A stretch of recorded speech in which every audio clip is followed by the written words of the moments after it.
UDF-ലേക്ക് ചേക്കാറാനുള്ളൊരു ശ്രമത്തിൻ്റെ ഭാഗമായിട്ടാണോ ഇങ്ങനെ BJP-ക്കെതിരെ ആരോപണവുമായി മാസങ്ങൾക്ക് ശേഷം രംഗത്ത് വന്നിരിക്കുന്നതെന്നും സംശയിക്കേണ്ടിയിരിക്കുന്നു. ഏതായാലും ആരോപണം ഉന്നയിച്ച PC ജോർജ് തന്നെയാണ് അതിൻ്റെ വസ്തുതകൾ വെളിച്ചത്ത് കൊണ്ടുവരേണ്ടത് എന്നാണ് എനിക്ക് ചൂണ്ടിക്കാണിക്കാനുള്ളത്. നടത്തിയ നേതാവ് ആരാണെന്ന് ഈ ഘട്ടത്തിൽ വെളിപ്പെടുത്തുന്നത് ശരിയല്ലല്ലോ.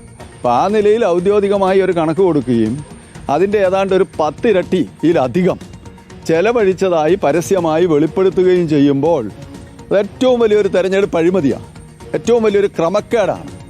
അത് തീർച്ചയായിട്ടും തെരഞ്ഞെടുപ്പ് കമ്മീഷൻ അന്വേഷിക്കേണ്ടതാണ്, അതിന് നിയമ നടപടികൾ സ്വീകരിക്കേണ്ടതാണ്. അതുപോലെ തന്നെ ഈ 4.5 കോടി രൂപ വന്നത് സംബന്ധിച്ച് അത്രയും തുക എങ്ങനെ വന്നു, എവിടെ നിന്ന് വന്നു എന്നുള്ളതും അന്വേഷണ വിധേയമാക്കേണ്ടതാണ്. അഖിൽ കെ കൂടുതൽ വിവരങ്ങൾ നൽകാൻ നമുക്കിപ്പം ചേരുന്നുണ്ട്. അഖില, ഈ പൊതുജനങ്ങളുടെ ഈ സാമാന്യ ബോധത്തെ വല്ലാതെ അണ്ടർഎസ്റ്റിമേറ്റ് ചെയ്യുന്ന ഒരു രാഷ്ട്രീയ നേതാവാണ് PC ജോർജ്. അദ്ദേഹത്തിൻ്റെ ധാരണ അദ്ദേഹത്തിന് മാത്രമേ ഈ ലോകത്ത് ബുദ്ധിയുള്ളൂ, ബാക്കി എല്ലാവരും മന്ദബുദ്ധികളാണ് എന്നുള്ളതാണ്. അപ്പോൾ പറയുന്ന കാര്യങ്ങൾ നിന്ന നിൽപ്പിൽ മാറ്റി പറയാനും മറുകണ്ഠം ചാടാനും നിലപാട് മാറാനും പാർട്ടി മാറാനും ചീത്ത വിളിക്കാനും തെറി വിളിക്കാനും എല്ലാം എപ്പോഴും മുന്നിൽ നിൽക്കുന്ന ആളാണ് പൂഞ്ഞാറിൻ്റെ മുൻ MLA PC ജോർജ്. കഴിഞ്ഞ 2 തവണ അദ്ദേഹം പരാജയപ്പെടുകയായിരുന്നു. എന്നാണെങ്കിലും ഇത്തവണ കാര്യങ്ങൾ കൈവിട്ട് പോയി, ഇത് പിടിച്ചെടുത്ത് നിൽക്കുന്നില്ല, പറഞ്ഞത് കടന്നുപോയി എന്നുള്ളൊരു ബോധ്യം അദ്ദേഹത്തിന് വന്നിട്ടുണ്ടോ? അതോടൊപ്പം BJP-യുടെ സംസ്ഥാന നേതൃത്വം തന്നെ കണ്ണുരുട്ടി കാണിച്ചോ? അതോടൊപ്പം BJP ഇത്തവണ ഈ ഇലക്ഷന് ശേഷം ഈ സംസ്ഥാന തലത്തിൽ തന്നെ ഈ ഫണ്ട് തിരിമറി ആരോപണം നേരിടുകയും ഒരു വിധത്തിൽ മാധ്യമങ്ങളുടെ തലയ്ക്ക് അതെല്ലാം വെച്ച് ഒന്ന് തിരിച്ചു വരാനുള്ള, ഒന്ന് പിടിച്ചു നിൽക്കാനുള്ള ശ്രമങ്ങളൊക്കെ നടത്തിയതിനിടയ്ക്കാണ് ഓരോ മണ്ഡലം തലത്തിൽ നിന്ന് ഇത്തരത്തിലുള്ള ആരോപണങ്ങൾ വരുന്നത്. പൂഞ്ഞാർ എന്ന് പറയുന്നൊരു മണ്ഡലം ഒരു തരത്തിലും BJP-ക്ക് ഒരു A ക്ലാസ് മണ്ഡലമൊന്നുമല്ല. പൂഞ്ഞാറിൽ PC George 3ാം സ്ഥാനത്താണുള്ളത്. അപ്പോൾ അങ്ങനെ ഒരു മണ്ഡലത്തിൽ പോലും ഈ 4.5 കോടി ചെലവഴിച്ചു എന്നൊക്കെ ഒരു ദേശീയ നേതാവ്, ഒരു ക്രൈസ്തവ മുഖം തന്നെ വന്ന് തുറന്നു പറയുമ്പോൾ അത് പാർട്ടിയെ വല്ലാതെ വെട്ടിലാക്കുന്നുണ്ട്. അപ്പോൾ ഇതുകൂടി തിരിച്ചറിഞ്ഞുകൊണ്ടാണോ ഈ ഒരു മലക്കം മറിച്ചിൽ PC-യുടെ ഭാഗത്തുനിന്ന് ഉണ്ടായിട്ടുള്ളത്? ഷിയാസ്, ഏറ്റവും പ്രധാനപ്പെട്ട കാര്യം എന്ന് പറയുന്നത് ഈ നടത്തിയ പ്രസംഗം തന്റേതല്ല എന്നോ അല്ലെങ്കിൽ അതിൽ പറയുന്ന കാര്യങ്ങളില്ല, അത് പറഞ്ഞിട്ടില്ല എന്നോ അദ്ദേഹം പറഞ്ഞിട്ടില്ല എന്നുള്ളതാണ്. കാരണം അതെല്ലാം സമ്മതിക്കുന്നുണ്ട്. പക്ഷേ തന്നെ അത് തെറ്റിദ്ധരിപ്പിച്ച് പറയിപ്പിച്ചതാണ്, അല്ലെങ്കിൽ തെറ്റിദ്ധരിപ്പിക്കപ്പെട്ടതാണ്, അതുകൊണ്ട് പറഞ്ഞു പോയതാണ് എന്നുള്ള കാര്യമാണ് പറഞ്ഞത്. എത്ര രൂപ വന്നു എന്നോ എത്ര ഫണ്ട് വന്നു എന്നറിയില്ല.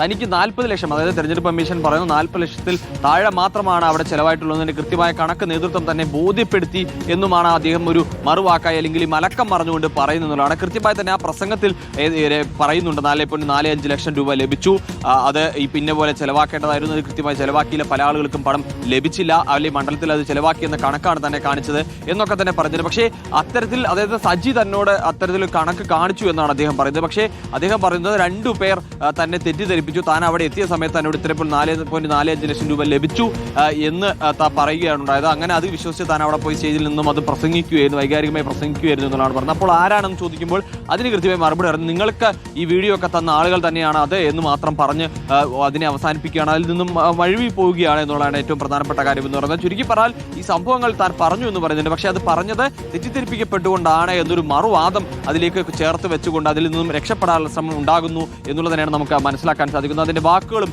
ആ രീതിയിൽ തന്നെയാണ് നമുക്ക് കാണാനും കഴിയുന്നതാണ്. ഒപ്പം തന്നെ സെബാസ്റ്റ്യൻ കുളത്തുങ്കൽ MLA അതിൽ കൃത്യമായി ഗുരുതരമായ ഒരു കാര്യം കൂടി മുന്നോട്ട് വെക്കുന്നുണ്ട്. അതായത് കോൺഗ്രസിലേക്ക് ചേക്കാറാനുള്ള ഒരു ശ്രമം അല്ലെങ്കിൽ UDF-ലേക്ക് പോകാനുള്ള ശ്രമത്തിന്റെ ഭാഗമായിട്ടാണ് ഇപ്പോൾ ഉണ്ടായിട്ടുള്ള ഈ ഒരു തുറന്നു പറച്ചിൽ എന്നുള്ളതാണ്. കാരണം തെരഞ്ഞെടുപ്പ് കഴിഞ്ഞ് മാസങ്ങൾക്ക് ശേഷം ഇപ്പോൾ ഈ പറയുന്നു അല്ലെങ്കിൽ ഇത്തരത്തിൽ പറയുന്നത് അതിന്റെ ഒരു ഭാഗമാണ്. കാരണം അദ്ദേഹത്തിന് കൃത്യമായി അറിയാം, ഒരു ഘടകകക്ഷിയിലെ ഒരു പ്രധാനപ്പെട്ട നേതാവിന്റെ വീട്ടിൽ 3 തവണ പോയി കൂടിക്കാഴ്ച നടത്തി എന്നുള്ള വെളിപ്പെടുത്തലാണ് സെബാസ്റ്റ്യൻ കുളത്തുങ്കൽ മുൻ MLA സെബാസ്റ്റ്യൻ കുളത്തുങ്കൽ നടത്തുന്നത്.